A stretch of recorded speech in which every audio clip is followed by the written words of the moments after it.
Hola amigos, so now let's complete this topic with this example and we will solve it. And before that, let's just understand how we can apply partial derivative, or how we can use partial derivative for stability and control of our airplane.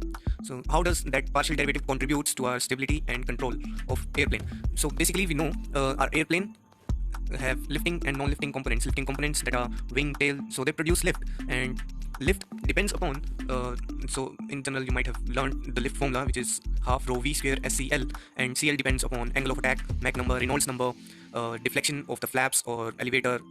These flaps are deflected and they change the lift, and hence the coefficient of lift also change. So these non-dimensional parameters, that is CL, CD or CM, coefficient of lift, coefficient of drag, and coefficient of movement, change with change in angle of attack and deflection of the flaps as well. And also they change with respect to the pitch rate or turn rate. So because if you analyze the lift force that acts on the tail section, the amount of lift force will generate a certain amount of movement, and that will change the angle of attack, and it will also affect the CL, because CL depends upon the angle of attack.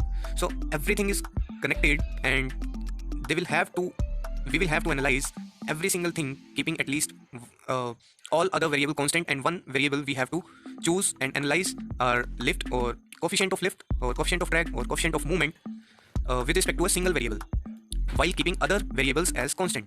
Like let's say CL is function of angle of attack, deflection of elevator, and ailerons as well, and pitch rate, Mach number, Reynolds number. So CL, if you want to analyze rate of change of CL with respect to angle of attack, but it depends upon other parameters as well, that is deflection, pitch rate, Mach number, Reynolds number. So you can use partial derivative to analyze coefficient of lift with respect to angle of attack, while keeping the deflection as a constant parameter, or the deflection, if the deflection was 5 degree, it will remain 5 degree, and pitch rate, let's say it was 4 degree per second, then it will remain 4 degree per second. Mach number, let's say if it was 0.7, to then it will remain 0.7, and Reynolds number will remain the constant as well. So CL will only be analyzed with respect to change in angle of attack only.